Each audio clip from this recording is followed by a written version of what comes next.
Medical aspirants. Okay, so today we are going to study about our skeleton system. जहाँ पे हमने पिछले class तक किसको देखा था, cranial bones and what our facial bones. हमारे cranial bones कितने होते हैं आपके 8 in number होते हैं and facial is in 14 in number. उसके बाद आपके total bones अगर बोले तो cranial और facial मिला करके आपके कितने थे 22 bones.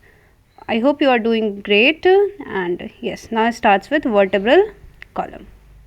अब देखिए जो हमारे वर्टिब्रल कॉलम होते हैं वो कैसे बनते हैं, तो आपके 26 सीरियली अरेंज्ड यूनिट्स है जिसे हम क्या बोलते हैं वर्टिब्री. ये डॉर्सली होते हैं. Okay, first anterior, posterior, ventral and dorsal. इसमें डिफरेंस क्या होता है, तो जो भी आपके फ्रंट पार्ट होते हैं उसे हम क्या बोलते हैं एंटीरियर बोलते हैं और साथ ही साथ वेंट्रली बोलते हैं. जैसे कि heart is ventrally located, lungs is ventrally located. But जो भी आपके बैक साइड में जो स्ट्रक्चर्स प्रेजेंट होते हैं बिहाइंड योर बैक, तो आपको उसको क्या बोलते हैं डॉर्सल या फिर पोस्टीरियर. ये आपके कहाँ से एक्सटेंड करते हैं, it extends from the base of the skull. आपके स्कल के बेस से, that means your occipital condyles, वहाँ से ये निकलते हैं. एंड आपके ये मेन फ्रेमवर्क बनाते हैं ट्रंक रीजन का. और जितनी भी आपकी वर्टिब्राज होती है इनमें सेंट्रल हॉलो पोर्शन होती है जिसे हम क्या बोलते हैं न्यूरल कैनाल. एंड वहीं से आपकी स्पाइनल कॉर्ड क्या करती है, पास करती है. एंड आपके नर्व्स भी वहीं से एग्जिट करते हैं. जो आपकी फर्स्ट वर्टिब्रा है वो क्या है, एटलस है. एंड ये आर्टिकुलेट करती है आपके ऑसिपिटल कॉन्डाइल से. और वर्टिब्रल कॉलम फिर आपके डिफ्रेंशिएट किए गए हैं कैसे, तो सर्वाइकल, थोरेसिक, लंबर, सैक्रल. मैं पोजीशन की बात करूँ, cervical is your neck vertebrae. आपके शोल्डर में जो आ जाती है डैट इज योर या फिर थोरैक्स जो एरिया है that will be your thoracic vertebrae. Lumbar जो आपके वेस्ट में आती है. एंड सैक्रल उससे नीचे होते हैं. एंड कॉक्सियल भी उससे जस्ट नीचे होते हैं, हिप जॉइंट के पास होते हैं. एंड ये रीजन्स आपके जो स्टार्ट होते हैं स्कल से. ओके, आपके जो नंबर होते हैं सर्वाइकल वर्टिब्री की वो होते हैं 7 होते हैं. ऑलमोस्ट हमारे जितने भी मैमल्स होते हैं इंक्लूडिंग ह्यूमन बींग्स. तो यहाँ से आपको ये चीज़ बेटा क्लियर होना चाहिए कि मंकी के पास भी क्या 7 सर्वाइकल वर्टिब्री होगी. ऑफकोर्स जितने भी आपके मैमल्स होते हैं सबके पास क्या होती है 7 सर्वाइकल वर्टिब्री होती है. ओके, और जो आपके वर्टिब्रल कॉलम होते हैं ये क्या करते हैं, प्रोटेक्ट करते हैं आपके स्पाइनल कॉर्ड को, आपके हेड को सपोर्ट करते हैं और साथ ही साथ अटैचमेंट पॉइंट देते हैं आपके रिब्स के लिए और मस्कुलेचर ऑफ बैक्स के लिए. और स्टर्नम क्या है, तो ये एक फ्लैट बोन है हमारे ventral mid line of thorax पे. सो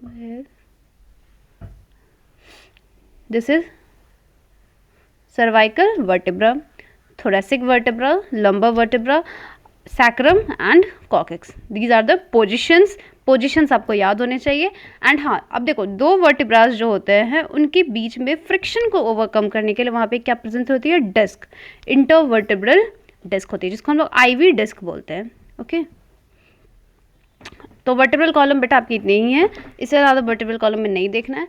अब आती है रिब्स पे. तो रिब्स में आपके क्या होता है 12 पेयर्स ऑफ रिब्स प्रेजेंट होते हैं. जितने भी रिब्स होते हैं ये एक थिन फ्लैट बोन होती है जो कि कनेक्टेड होती है डॉर्सली आपसे वर्टिब्रल कॉलम से और वेंट्रली किससे कनेक्टेड होती है, स्टर्नम से. वेंट्रली ये पार्ट है, डॉर्सल पीछे वाले, तो पीछे वाले पार्ट से किससे कनेक्ट रहेगी वर्टिब्रल कॉलम से. और आपकी वेंट्रली किससे कनेक्ट रहेगी, आपके स्टर्नम. ओके, फिर इसके पास आपके 2 आर्टिकुलेशन सर्फेसेस होते हैं इसके डॉर्सल एंड पेरिसेसियल को क्या बोलते हैं बाइसेफेलिक. जो फर्स्ट 7 पेयर्स होते हैं आपके रिब्स के उसे ट्रू रिब्स बोलते हैं. क्यों, क्योंकि वो डायरेक्टली किससे अटैच्ड होते हैं, आपके स्टर्नम से अटैच्ड होते हैं, इसलिए उसे क्या बोला जाता है ट्रू रिब्स. और डॉर्सली अगर देखा जाए तो ये अटैच्ड होते हैं किससे, आपके थोरेसिक वर्टिब्रे से. एंड वेंट्रली कनेक्टेड होते हैं आपके स्टर्नम से. किसकी हेल्प से, तो आपके हाइलिन कार्टिलेज के हेल्प से.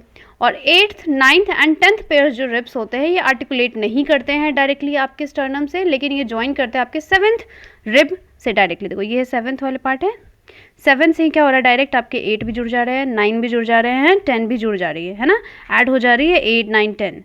तो इसका कोई डायरेक्ट अटैचमेंट नहीं है आपके स्टर्नम से, तो डैट्स वाई उनको हम क्या बोलेंगे, आपके फॉल्स रिब्स. क्या बोलेंगे उसे, फॉल्स रिब्स बोलेंगे. अब एक दो देखो ये 11 एंड 12 क्या ये अटैच्ड है आपके फ्रंट, मतलब पीछे से तो ये अटैच्ड है, मतलब डॉर्सली ये क्या है वर्टिब्रल कॉलम से अटैच्ड है, बट वेंट्रली या किसी भी अटैच है स्टर्नम से, ऑफ कोर्स नॉट. तो इसको हम लोग क्या बोलते हैं फ्लोटिंग रिब्स. तो इस तरीके से आपके रिब्स को 3 पार्ट्स में डिस्ट्रीब्यूट किए गए हैं. डैट इज क्लासिफिकेशन क्या है, ट्रू रिब्स आपके 1 to 7 होते हैं, फॉल्स रिब्स 8 to 10 होते हैं एंड फ्लोटिंग रिब्स 11 to 12 होते हैं. और इसे हम लोग वर्टिब्रोकॉन्ड्रल फॉल्स रिब्स भी बोलते हैं। और जो आपके लास्ट के 2 पेयर्स होते हैं ना, 11th एंड 12th रिब्स जो होते हैं वो कनेक्टेड नहीं होते हैं वेंट्रली, इसलिए इसे हम क्या बोलते हैं, फ्लोटिंग रिब्स। और thoracic vertebrae, ribs and sternum पूरा मिलकर के क्या बनाते हैं, रिब केज, या फिर आप उसी को थोरेसिक केज बोलते हो, थोरेसिक कैविटी बोलते हैं। So this is your ribs and rib cage, thoracic cavity and thoracic. अब अगर मैं बात करूँ तो ये सारे मैमल्स में जितने, ऑल ओवर द मैमल्स जितने भी है सब में ये सेम ही होंगे, ओके, ये डिफरेंट नहीं होते हैं। अब आते हैं आपके बेटा एपेंडिकुलर। ये अभी तक क्या था हमारा, एक्सियल स्केलेटन हमने पढ़ा।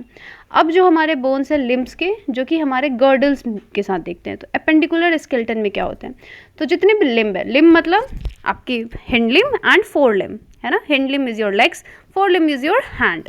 तो इसमें आपके 30 बोन्स से ये बने होते हैं। जो बोन्स होती है हैंड की, डेट इज फोर लिम्ब, उसमें आपके कौन कौन से बोन्स प्रेजेंट होते हैं, ह्यूमरस, रेडियस, अल्ना, कार्पल्स। देखो ये जो आर्म वाले बोन है that will be your humerus.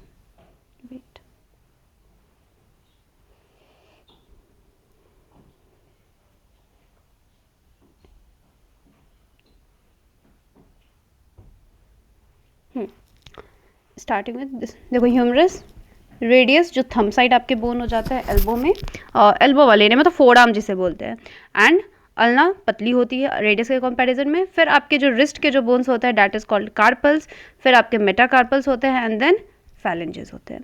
तो आपके humerus, radius and ulna and carpals जो होते हैं ये रिस्ट बोन्स होते हैं जो कि 8 इन नंबर होते हैं। मेटाकार्पल्स जो पाम बोन्स होते हैं they are 5 in numbers. Phalanges आपके कितने होते हैं, 14 नंबर में होते हैं।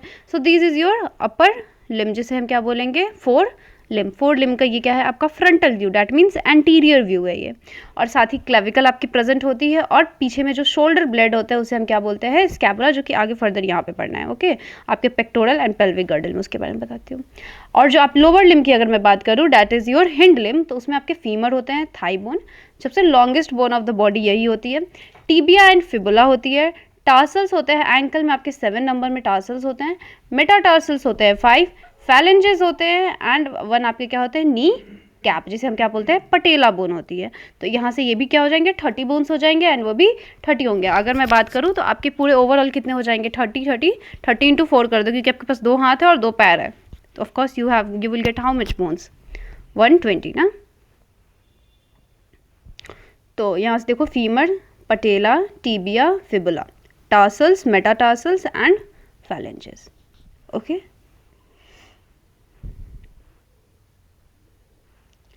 अब देखिए पेक्टोरल एंड पेल्विक गर्डल, ये जो बोन्स होती है क्या करती है, हेल्प करती है कि आपके अपर और लोअर लिम्ब को आर्टिकुलेट करने में, मतलब अटैच करने में अपने एक्सियल स्केलेटन से। जो गर्डल्स होती है कैसे बनती है, तो 2 हाफ्स में ये होती है।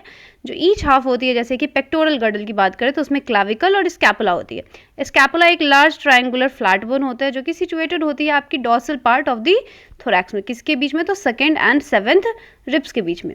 और ये डॉर्सल फ्लैट ट्रायंगुलर बॉडी होती है स्कैपुला की, जो कि थोड़ी सी एलिवेटेड रिज होती है, जिसे हम लोग बोलते हैं स्पाइन, जो कि प्रोजेक्ट करती है बाहर की तरफ। एंड एक्सपैंडेड जो प्रोसेस होता है उसे हम क्या बोलते हैं, एक्रोमियन प्रोसेस, इसके बारे में आता है बेटा क्वेश्चन। क्लाविकल आर्टिकुलेट करती है इसके साथ, और इसके नीचे जो आपके एक्रोमियन होता है वो डिप्रेशन होता है, जिसे हम क्या बोलते हैं, ग्लेनॉइड कैविटी, जो कि आर्टिकुलेट करती है आपकी हेड ऑफ द ह्यूमरस से, और क्या बनाती है, शोल्डर जॉइंट को। जो भी आपके क्लाविकल होते हैं ये एक लॉन्ग स्लेंडर बोन होते हैं, इनके पास 2 कर्वेचर्स प्रेजेंट होती है। इस बोन को हम लोग कॉमनली क्या बोलते हैं, कॉलर बोन बोलते हैं। पेल्विक गर्डल की बात करें तो पेल्विक गर्डल में क्या होता है, आपके 2 कॉक्सियल बोन्स होते हैं। जो कॉक्सियल बोन होती है वो कैसे बनती है, तो आपके बोन्स जो 3 बोन्स फ्यूज करके बनाते हैं, that is ilium, ischium and pubis. और इस पॉइंट पे जो फ्यूजन होती है इनमें हमारी कैविटी बनती है, जिसे हम क्या बोलते हैं, एसेटाबुलम। दिस इज द, ये कैविटी बनती है जहाँ से आपकी क्या होती है, फीमर की हेड अटैच होती है, दैट इज कॉल्ड एसेटाबुलम। और जो 2 हाफ्स होते हैं आपके पेल्विक गर्डल के, वो क्या करते हैं, वेंट्रली जुड़ जाते हैं और क्या बनाते हैं, प्यूबिक सिम्फाइसिस, जिसमें आपकी क्या प्रेजेंट होती है, फाइब्रस कार्टिलेज। तो ये आपके बेटा एपेंडिकुलर सिस्टम हुए, एक्सियल सिस्टम हुए। अब सबको, आप सारे बोन्स को अगर कैलकुलेट करोगे then you will get how much bones, 206, okay. Next class में एक काम करते हैं, जॉइंट्स को पढ़ते हैं, okay. So take care, bye bye. Questions को प्रैक्टिस करो, सॉल्व करो, ओके।